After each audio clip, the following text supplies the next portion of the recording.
তার জীবদ্দশায় কয়জন মরা মানুষ বাঁচিয়েছেন? আমি তাৎক্ষণিকভাবে উত্তর দিয়েছিলাম যে একজনও মরা মানুষ তিনি বাঁচান নাই।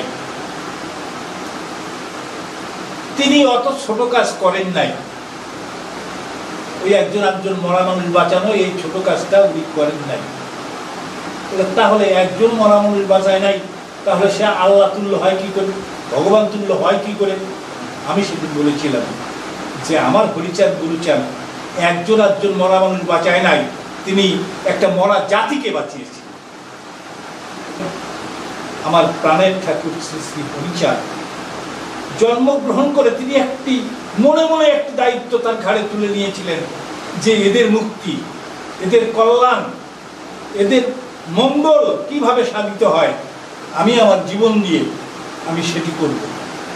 এবং তাই তিনি ওই অলৌকিকত্বের মধ্যে নিজেকে ডুবিয়ে না দিয়ে একজন মানুষ হিসেবে যে কর্তব্যাবলী মানুষের কল্যাণ সাধন করে থাকে, তিনি সেটি করার জন্যেই বেশি আগ্রহী হয়েছিলেন। জয় হরিচাঁদ, জয় গুরুচাঁদ। আমাদের মধ্যে আজকে আমরা পেয়েছি স্বনামধন্য অবৈদিক মতীয় ধর্মদর্শনের অন্যতম গবেষক, প্রচারক, শ্রদ্ধেয় হরপ্রসাদ বাগচি মহাশয়কে, এবং সঙ্গে পেয়েছি ডাক্তার সুধাংশু শেখর মালাকার মহাশয়কে। প্রথমেই যাব শ্রদ্ধেয় হরপ্রসাদ বাগচি মহাশয়ের কাছে।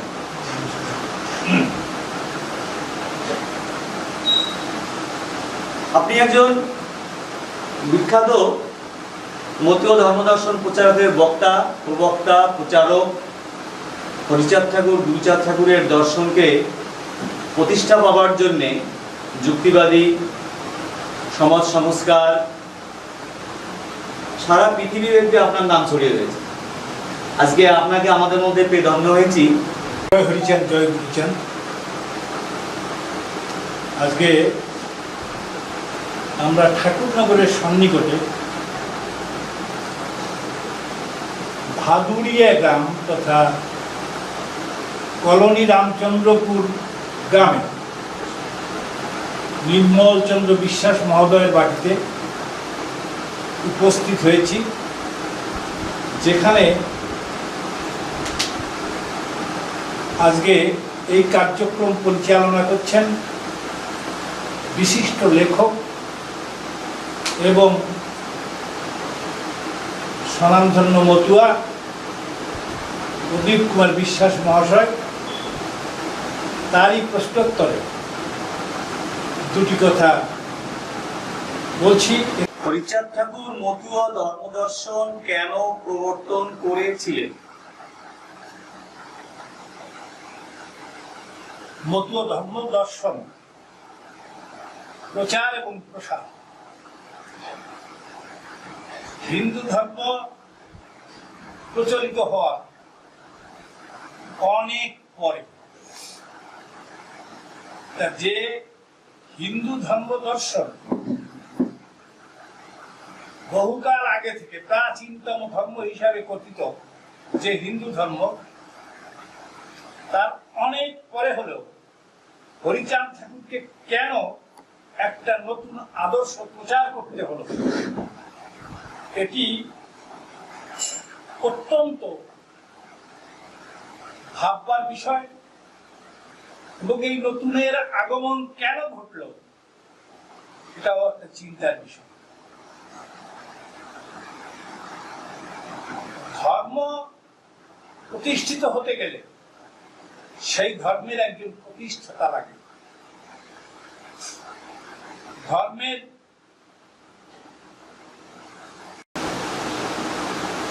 একখানা সর্বজন স্বীকৃত গ্রন্থের প্রয়োজন হয়, সর্বজন স্বীকৃত একটা বারের প্রয়োজন হয়, সর্বজন স্বীকৃত একটা পতাকার প্রয়োজন হয়।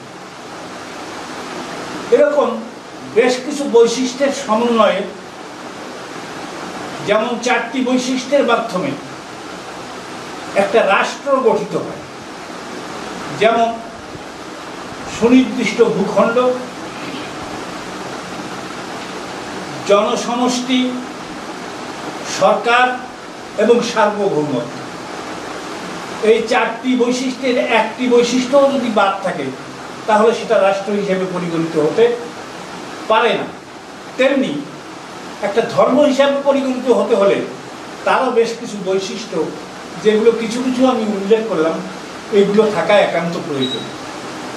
তা যে বৈশিষ্ট্য সমূহের মধ্য দিয়ে হিন্দু ধর্মের আবির্ভাব ঘটেছিল, অনেক পরে হলেও মানুষের দৃষ্টিতে এটা ধরা পড়ল যে এই ভগবান যাদেরকে চিহ্নিত করা হয়েছে হিন্দু ধর্মে, সেই ভগবানেরা তাদের কার্যকলাপের মধ্যে দিয়ে মানুষের কাছে এটা প্রতিপন্ন হয়েছে যে ভগবান পক্ষপাত দোষে দুষ্ট ছিলেন। তার কারণ সমস্ত জীব জগৎ ভগবানের সৃষ্টি, অতএব ভগবান কারোর প্রতি অবিচার করতে পারেন না, এটি সঠিক। কিন্তু দেখা গেল যে একই হিন্দু ধর্ম, তারা ভগবানের কাছে কেউ কেউ নিকৃষ্ট, কেউ কেউ অতি উৎকৃষ্ট, কেউ কেউ মধ্যপন্থায় অবস্থিত। অতএব এটা হতে পারে না। আর ভগবান সৃষ্ট মানুষের প্রতি যে অত্যাচার, অবিচার, এটা একসময় মানুষের কাছে প্রতিভাত হতে লাগলো। আর এই প্রতিভাত হওয়ার প্রেক্ষিতেই 1812 খ্রিস্টাব্দে ধরার বক্ষে এবং বিশেষ করে অনুন্নত পূর্ববঙ্গে, যেখানে প্রাকৃতিকভাবে মনুষ্যবাসের অনুপযোগী জায়গায় একটি সত্তা আবির্ভূত হয়েছিল, যিনি নাম ধারণ করেছিলেন হরিচাঁদ ঠাকুর হিসাবে। তিনি দুনিয়ায় যারা অত্যাচারিত, উৎপীড়িত, বঞ্চিত, শোষিত, লাঞ্ছিত, উপেক্ষিত, জীবনভর যারা শুধু দিয়েছেই, পায়নি কিছুই, মানুষ যাদের চোখের জলের হিসেব মিলে না, তাদের বেদনা, তাদের করুণ কান্নাই আমার মনে হয় হরিচাঁদ ঠাকুরকে ধরাবক্ষে নামিয়ে এনেছিলেন। এবং তিনি মর্মে মর্মে উপলব্ধি করতে পেরেছিলেন যে মনুষ্য সৃষ্ট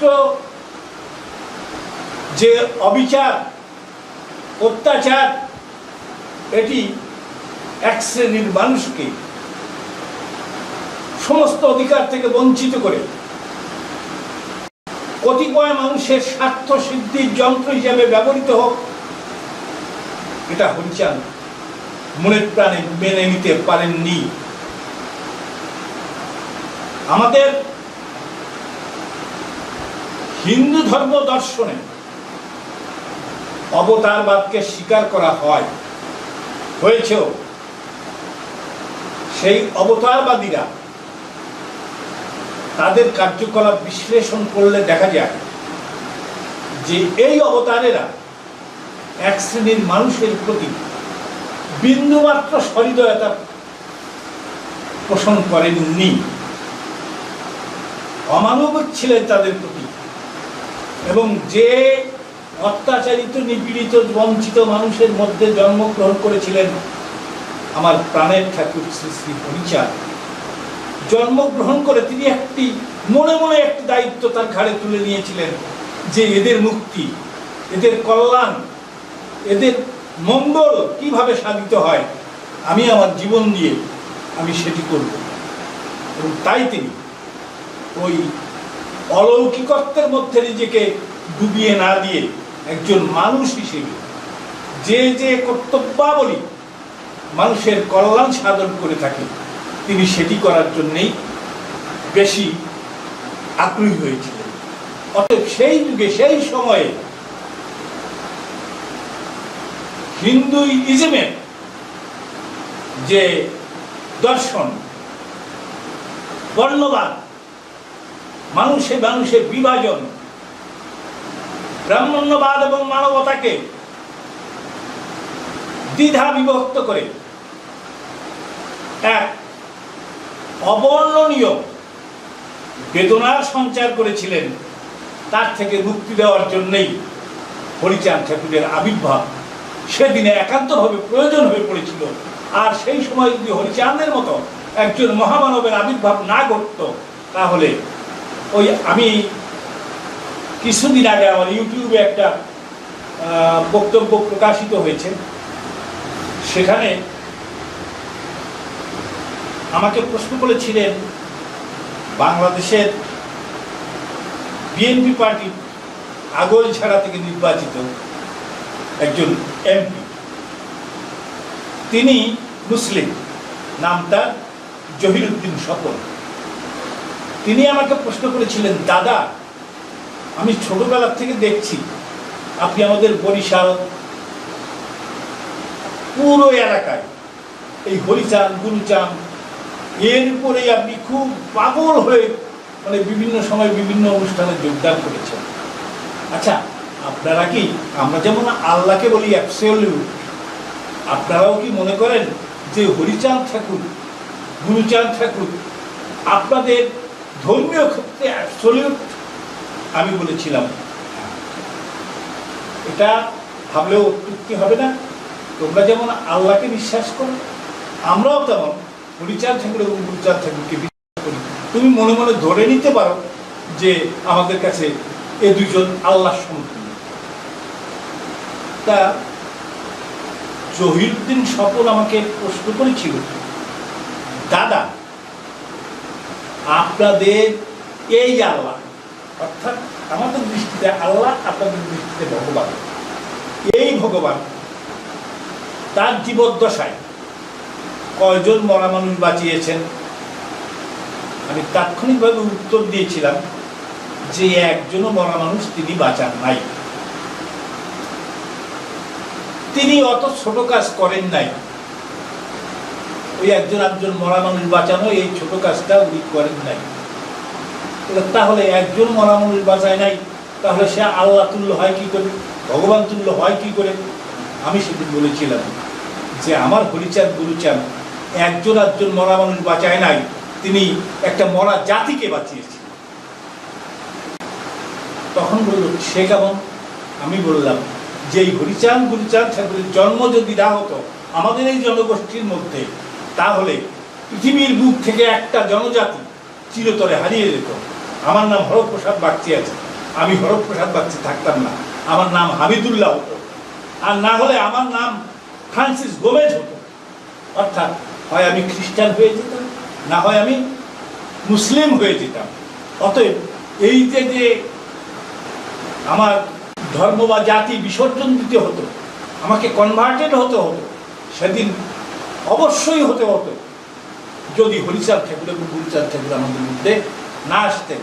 অতএব সেই কনভার্টেশন থেকে আমরা রক্ষা পেয়েছি এই হরিচাঁদ ঠাকুর এবং গুরুচাঁদ ঠাকুরের আবির্ভাবের কারণে। সুতরাং আমি মনে করি যে যে মুহূর্তে হরিচাঁদ ঠাকুর এবং গুরুচাঁদ ঠাকুর আমাদের মধ্যে আবির্ভূত হয়ে একটা নিভে যাওয়া জনজাতিকে আজকের দিনে যেটা ভাবা যায় না, যে সেদিনও 1930 সালের দিকে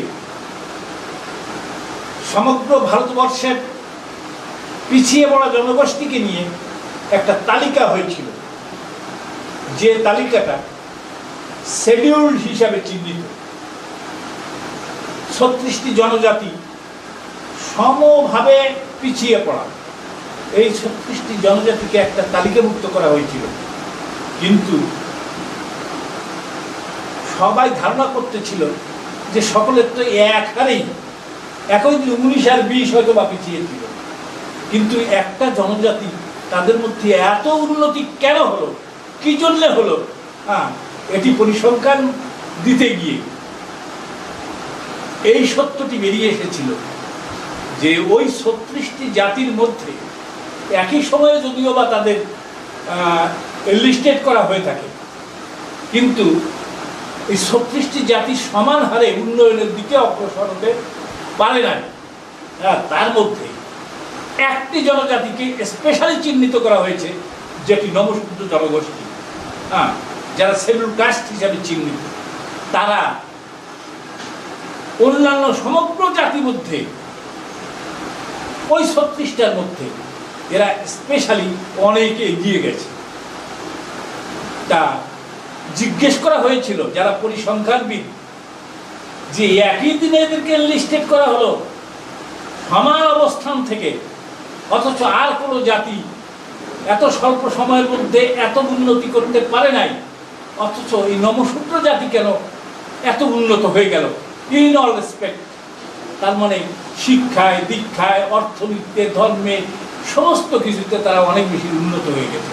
এর কারণ উত্তর হয়েছিল সেদিন যে এই 36টি জনজাতির মধ্যে এই এতদিনে হরিচাঁদ গুরুচাঁদ ঠাকুরের মতো দুইজন মহামানব আর কারো মধ্যে আসে নাই, একমাত্র নমশূদ্র জাতির মধ্যে এসেছিল। তাই নমশূদ্র জাতি সমস্ত দিক থেকে উন্নততর পর্যায়ে যেতে সক্ষম হয়েছে অন্যান্য জাতিগুলি সেই কায়দায়, অর্থাৎ জিওমেট্রিক্যাল হারে, ওই জ্যামিতিক হারে তাদের অগ্রগতি হয় না। অন্যান্যদের অ্যারিথমেটিক্যাল হারে অগ্রগতি হয়েছে। অতএব আমরা মনে করি যে আমাদের জাতীয় উন্নয়নে, আমাদের মতুয়াদের জীবনে যে নবজাগরণ সূচিত হয়েছে, এটি হরিচাঁদ এবং গুরুচাঁদের আবির্ভাবের ফলে, এবং এটা অপরিহার্য ছিল। তাই হরিচাঁদ এবং গুরুচাঁদ কৃপা করে আমাদের মধ্যে এসেছিলেন এবং আমাদের জাতির অনুন্নয়নের অন্ধকার থেকে তিনি আলোতে পৌঁছে দিয়েছিলেন। ওই একটি কথা আছে, অন্ধজনে দ্বিতীয় আলো, অমানিকে মান, ওরা কান্দে আবির্ভূত হলো ভগবান। হরিচাঁদ যেই আলো প্রথম জ্বালিল, গুরুচাঁদ শতগুণে বর্ধিত করিল। অতএব ভগবান হিসাবে যদিও বা কেউ কেউ বলে থাকেন, আমি ভগবান হিসাবে তাকে আমি চিহ্নিত করতে চাই না, একজন মানুষ হিসাবে তাকে চিহ্নিত করতে চাই। এবং তিনি এমন একজন মহামানব আমাদের মধ্যে আবির্ভূত হয়েছিলেন, তার সেই মানবতা দিয়ে আমাদেরকে একটা নতুন পথের সন্ধান দিয়ে গেছেন। তাই আমরা এত দূরে আসতে পেরেছি। এবং টুডে অর টুমরো আমরা মনে করি যে বিশ্বের দরবারে আজকে এই যে আজকে আমরা যে আলোচনায় বসলাম মিডিয়ার সামনে, এই মিডিয়া সম্পর্কে আমাদের কোনো পরিচয় ইতিপূর্বে ছিল না, আমরা চেষ্টা করে ওটা ভাবতেও পারি নাই। অতএব আজকে ওই মোবাইল যদি খোলা হয় তাহলে দেখা যায় যে এই মতুয়াদের কথাই ওই মোবাইলে অধিকাংশ জায়গা জুড়ে অবস্থান করছে। অতএব এটা আমাদের একটা বড় পাওনা। আর ওনারা যে আমাদের মধ্যে এসেছিলেন এটা আমাদের জন্য অপরিহার্য ছিল। তাই আমরা সমস্ত মতুয়া জনগোষ্ঠী আমরা তাদের কাছে মাথা নত করি এবং তার অদৃশ্য শক্তি যেন আমাদের পেছনে পেছনে থাকে। তাহলে আমরা হয়তোবা যে দুঃখ বেদনা সয়ে সয়ে জীবনকে অতিবাহিত করছি, একদিন আমাদের এই দুঃখ কষ্ট দূরীভূত হয়ে যাবে, এই প্রত্যাশা।